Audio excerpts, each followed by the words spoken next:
Graça e paz, família de Deus. Hoje vamos falar sobre um dos maiores privilégios que temos e também uma das grandes responsabilidades que nos foi atribuída através desse privilégio que recebemos. Nós vamos ler aqui e lemos nas Escrituras, no capítulo 1 do livro de Gênesis, no versículo 26 e 27, que a Bíblia diz que nós somos criados à imagem e semelhança do nosso Criador. Certamente isso é um grande privilégio, saber que dentre tudo aquilo que Deus criou, ele escolheu fazer do homem a sua criação mais parecida consigo. Deus não nos deu apenas a capacidade de raciocínio, de pensar, capacidades intelectuais, mas ele também nos deu capacidades que nós temos volitivas, ou seja, nossa vontade, também nos deu capacidade de termos sentimentos e emoções. Deus nos fez a imagem e semelhança do Criador. Ele compartilhou conosco também a oportunidade de carregarmos sobre nós ou em nós fragmentos dos seus atributos, como amor, misericórdia, compaixão, e talvez nós nos perguntemos: parece que não deu muito certo. Sim, nós sabemos que após a queda, o ser humano, ele caiu, se afastou de Deus, mas é importante sabermos que Deus não foi pego de surpresa por causa disso. Nós, apesar de termos sido feita a imagem e semelhança de Deus, nós não somos deuses, somos pessoas imperfeitas e limitadas. Mas o Senhor diz na sua palavra que Jesus ele foi morto antes da fundação do mundo. Deus já tinha um plano para nos redimir de toda essa maldade que nos foi imputada por causa do pecado, que foi trazida e colocada sobre nós e que muitas vezes impede o ser humano de ser essa expressão de Deus aqui na terra. Observemos que quando nós lemos lá no livro de Tito, na carta de Paulo a Tito, no capítulo 3, nós vemos que no versículo 3, por exemplo, Paulo fala como nós vivíamos antes de Cristo. Vivíamos dominados pelo pecado, e assim o que poderia ser percebido em nós era apenas a nossa natureza humana, caída, rebelde e que realmente era inimiga de Deus. Mas Deus, como eu disse, já havia providenciado a solução para isso.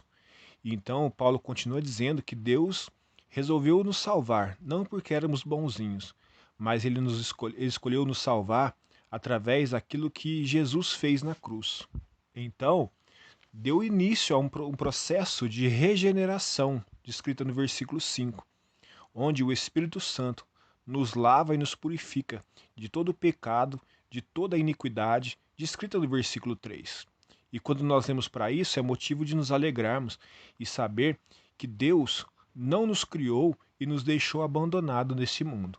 Deus nos ofereceu o sacrifício de Jesus para nos purificar de todo o nosso pecado, toda a nossa culpa, nos ofereceu o seu Espírito Santo para que ele pudesse trabalhar em nossas vidas e dar início e concluir um processo de transformação e de regeneração, onde nós passamos por esse processo de limpeza do pecado. E quando nós somos limpos pelo Espírito Santo e somos tratados pelo Espírito Santo, nós começamos a ser restabelecidos na nossa comunhão com Deus e na semelhança que devemos ter com Ele. Você pode ter o exemplo de algum móvel ou talvez de algum veículo antigo que você pega e leva para um restaurador. E talvez a imagem que se tem daquele veículo após o processo de regeneração, de restauração dele, talvez dê a impressão que é até outro, mas é o mesmo veículo, talvez o mesmo móvel, mas que passou por um processo de regeneração e agora ele voltou a ser o mais próximo da sua criação original. Assim, o Espírito Santo faz em nossas vidas, nos transforma, segundo nós também lemos na segunda carta de Paulo aos Coríntios, no capítulo 3, versículo 18.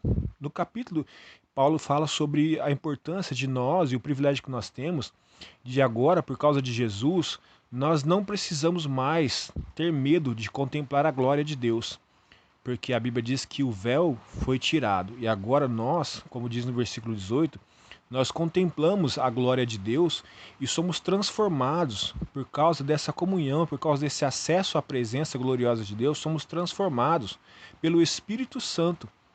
E esse Espírito Santo nos transforma e vai nos fazendo a cada dia e cada vez mais parecidos com Jesus. Parecido com Jesus, que a Bíblia diz que é a imagem do Deus invisível. Paulo, quando escreve também aos Romanos, fala que Deus nos escolheu e nos predestinou, a fim de que Jesus fosse apenas o primeiro dentre muitos irmãos. Jesus é o primogênito daquele que realmente poderia ser a expressão de Deus nessa terra. E nós somos aqueles que vieram depois, alcançados pela misericórdia de Deus, pela graça de Deus, lavados e purificados pelo Espírito Santo, regenerados por Ele, agora também somos a expressão de Deus na terra. Caso isso não esteja acontecendo, nós podemos nos voltar para o Senhor em arrependimento, clamar a Ele para que o Espírito Santo comece a boa obra em nossa vida e certamente Ele também terminará. E assim, nós estaremos nas mãos daquele que realmente nos conhece, sabe como nos criou e sabe como devemos estar nos dias de hoje. Ele sabe tudo aquilo que precisa ser restaurado em nossas vidas, ele sabe todas as feridas que precisam ser curadas. Ele sabe de tudo aquilo que está sobre nós e que maculou a imagem de Deus em nossas vidas.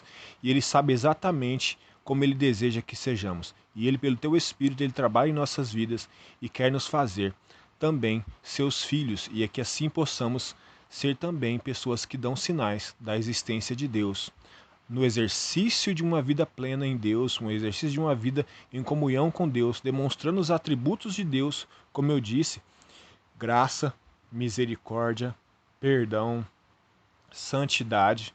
Como eu disse, não somos deuses, mas somos filhos daquele que é o Senhor, aquele que criou todas as coisas e nos deu, como eu disse, esse grande privilégio de sermos parecidos com Ele. E que o Senhor tenha misericórdia de nós, continue nos perdoando, nos lavando e nos purificando e nos transformando a cada dia, como o Paulo disse aos Coríntios, de glória em glória, e que assim possamos transmitir e resplandecer a glória de Deus ao mundo, porque esse é o desejo do nosso Pai, para que o mundo o reconheça. Amém? Vamos orar? Deus Todo-Poderoso, em nome de Jesus, Senhor, graças te damos, porque sabemos que Tu és um Deus de misericórdia, e pedimos ao Senhor perdão pelas vezes que não entendemos, ó Pai, o quão maravilhoso é termos esse benefício e também a responsabilidade de transmitirmos, ó Pai, os seus atributos ao mundo. Que o Senhor nos capacite pelo Teu Espírito Santo, nos renove a cada dia, para que possamos, ó Pai, exercer essa tarefa debaixo da direção do Teu Espírito Santo e fazermos, ó Pai, da melhor maneira possível, para que o mundo possa reconhecer o Senhor. Nós aprendemos na Tua palavra que Jesus era apenas o primeiro, o primogênito daqueles a quem o Senhor desejava que fosse, ó Pai, um sinal da Tua presença nessa terra. Nos capacita, Senhor, pelo Teu Espírito Santo, conforme prometido na Tua palavra, a sermos tudo aquilo que o Senhor esperava que fôssemos e que o Senhor espera que sejamos, com a ajuda do Teu Espírito Santo. Que em nome de Jesus, que nós, essas pessoas que ouvem essa oração, que ouviram essa mensagem, também a mim, que todos nós possamos, ó Pai, receber o benefício do Senhor e a graça do Senhor e sermos transformados a cada dia e que assim possamos, ó Pai, ser um sinal do Seu reino nessa terra, para o louvor e glória do Teu santo nome. Nos capacita, Senhor, por Sua graça, misericórdia e que o Senhor seja a nossa força nessa tarefa tão difícil, mas nós sabemos que não estamos sozinhos e que o Senhor sempre será conosco, em nome de Jesus. Amém?